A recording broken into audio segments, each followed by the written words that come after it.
Hello everyone, I'm Michaela Kathleen, and in this video, I'm doing my October reading wrap-up. I read 3 spooky books in October. I don't usually worry about doing reading that goes with the time of year, but I happen to have these 3 this year, and I did really want to get to them, so October was the perfect time. So I started with Ninth House by Leigh Bardugo, which I've been working my way through all of her books for a few years now. I've typically been reading them in October, and this one obviously is very perfect for October, although arguably most of her books are pretty good for October. Leigh Bardugo, of course, wrote the very popular Grishaverse books, which I love. They are YA fantasy books. Six of Crows arguably more new adult, but this was her first fully adult book.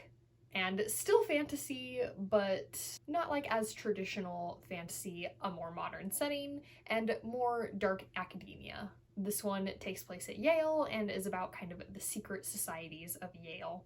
And our main character can see ghosts, and so the powers that be at Yale are kind of interested in her and recruit her to kind of help them with containing some of the sort of mystical experiments that they do there. And this one took me a while to get into, which I think is a pretty common comment on this book.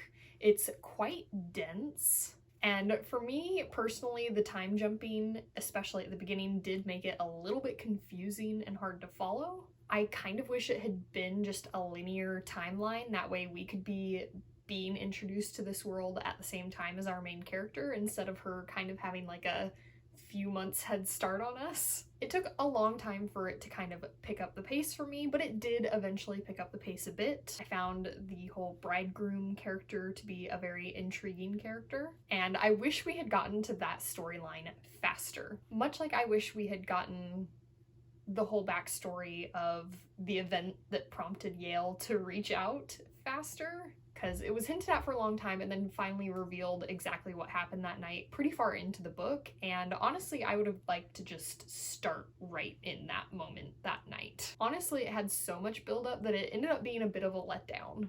But we did end the book in a pretty intriguing place.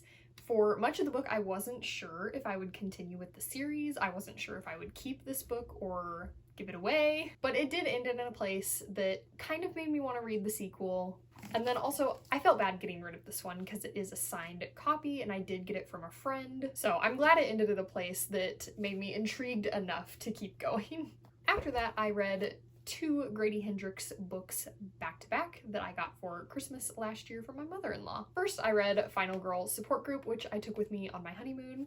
Maybe a weird honeymoon reading pick, but it was October. Unfortunately, I did so good the whole trip. To be fair, I wasn't taking it with me every day. Once we were at the hotel, it stayed in the hotel room.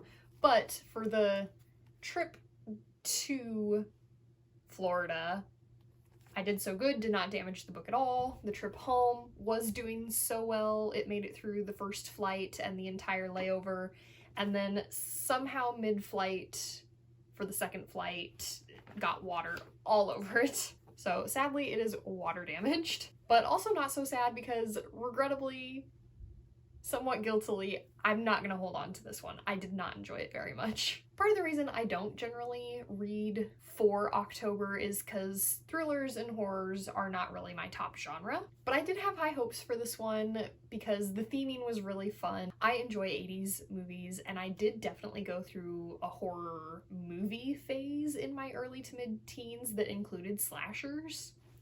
I'm way more into horror movies than horror books, so the concept on this one for me was intriguing enough that I was excited, but it just, again, was really hard to get into. It had a few really strong moments sprinkled throughout, especially toward the end, but overall, I don't know, the vibe just was not working for me. I will say my favorite character was Fine, the plant, which honestly is maybe part of the problem. So yeah, unfortunately this one was a miss for me, and it did have me worried for Horror Store, which was the one I was really excited for, mostly because it is so unique. It is set up to look essentially like an IKEA catalog, and it's basically a haunted house story in what is essentially an IKEA, except in this book it's called Orsk.